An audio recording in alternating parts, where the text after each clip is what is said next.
C'est une histoire qui dure depuis maintenant un an. La Russie ne cache plus ses ambitions en Centrafrique. Formation militaire des FACA, garde rapprochée de Faustin Touadéra. Les Russes sont entrés de plein pied dans le précaré français. La mort de 3 journalistes en août dernier en RCA a obligé la diplomatie russe à préciser les contours de sa présence. On écoute. 175 instructeurs russes travaillent en Centrafrique. 5 sont des militaires, 170 sont des civils. Les spécialistes russes ont été envoyés dans ce pays sur une base parfaitement légale, à la demande du président de ce pays, pour aider à la formation du personnel militaire. Avec l'assistance des spécialistes russes, près de 600 militaires africains ont été formés et plusieurs ont déjà commencé à remplir la mission visant à lutter contre les groupes militaires illégaux et à protéger la population civile. Comment expliquer les ambitions de Moscou? Pourquoi la Centrafrique? Pour nous éclairer, Roland Marchal, chercheur au CERI. Bonsoir. Bonsoir. Alors avant ce rapprochement en 2017, quelles étaient les relations entre la Russie et la Centrafrique? Pratiquement inexistante. Il n'y a pas de relation pendant la guerre froide, évidemment, puisque les Français sont omniprésents. Depuis les années 90, la Russie n'a pas eu une présence sur le continent africain très forte. C'est dans les dernières années qu'on voit la Russie se comporter comme beaucoup de pays émergents et essayer de renouer avec un certain nombre de pays du continent où où les élites ont été formées dans l'ancienne Union soviétique, et puis utiliser toutes les opportunités. La RCA a été sans doute une grande opportunité. Fait étonnant, ce rapprochement découlerait au départ d'une initiative française. Expliquez-nous un peu le contexte. Bon, un des grands problèmes de la situation actuelle en Centrafrique, c'est un embargo sur les armes qui frappe donc essentiellement le gouvernement, puisque les groupes rebelles se fournissent illégalement dans les pays voisins, Tchad et Soudan. Et donc le gouvernement français a essayé dans un premier temps de proposer au gouvernement centrafricain des armes qui avaient été confisquées aux pirates somaliens. Et donc il y a eu une discussion au Conseil de sécurité. Les Russes s'y sont opposés pour des raisons légales qui sont, je crois, relativement légitimes.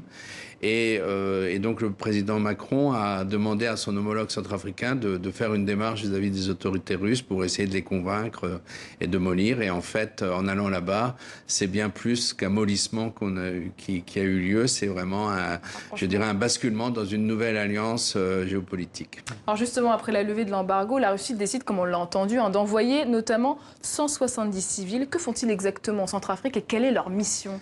Écoutez, ce sont des contracteurs, des gens donc des privés, d'une société de sécurité. Alors évidemment, en Occident et en France, on réagit puisqu'il y a une histoire de présence de ce type de personnel en Syrie, en Ukraine.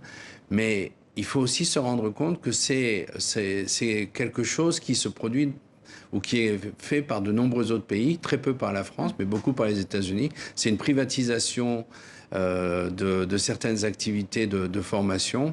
Donc en soi, ça n'est pas illégitime et ça a de plus été accepté par le Conseil de sécurité. Certains parlent même d'un nombre qui atteint aujourd'hui 400 civils. Vous avez des précisions là-dessus? Non, écoutez, il y a beaucoup de chiffres qui circulent. Certaines lettres ont parlé de 2000 soldats russes présents. Je crois que je ne sais pas quel est l'effectif, mais ça me paraît, on est, je pense aujourd'hui aux alentours de 300 ou 400 peut-être maximum. Alors quel est le cadre précis de l'action militaire des Russes sur le sol centrafricain? Alors écoutez, il est délimité je crois qu'il faut différencier. Il y a plusieurs choses qui se passent en même temps. Il y a une action de formation militaire qui est réelle, aux armes donc achetées par le gouvernement centrafricain. Il y a un accompagnement des formateurs russes avec les forces armées centrafricaines qui sont développées en région. Ce n'est pas illégitime. Et puis après, il y a tout le reste. Et le reste est beaucoup plus problématique, c'est-à-dire à la fois une confusion entre des intérêts économiques privés et ce qui devrait être la politique de l'État russe, qui pose question. Pour la Russie, comme elle a pu poser question à d'autres moments, par exemple pour la France, il faut quand même se rappeler que ce pays a une histoire étrange, mais en tous les cas, aujourd'hui, c'est vraiment une question qu'on peut poser. Et puis surtout, les relations extrêmement ambiguës qui existent entre les Russes et le gouvernement centrafricain dans, je dirais, le démantèlement de l'opposition parlementaire ou politique, tout à fait légale par ailleurs, à Bangui, et puis dans les rapports avec les mouvements armés en province. Et là, il y a de très nombreuses questions qui sont posées, auxquelles la diplomatie russe n'a toujours pas répondu. En tout cas, cette arrivée des Russes a surpris, a désarçonné même. Pensez-vous que le pays cherche à évincer les Français, sérieusement? Je pense que les Russes je pense que les Russes, d'abord, ne savent pas très bien ce qu'ils font. Au sens où ils découvrent petit à petit la complexité de la crise centrafricaine et vont se retrouver tôt ou tard, comme l'ont été les Français, encore une fois, il faut faire un retour sur l'histoire, du coup, finalement, de jouer ce rôle de protection d'un régime qui commet quand même des erreurs majeures, qui n'est pas très intéressé à faire la réconciliation nationale en dépit de sa rhétorique, et qui finalement vit très bien dans une situation de guerre qui dure. Et finalement, quel vide a comblé la Russie en Centrafrique?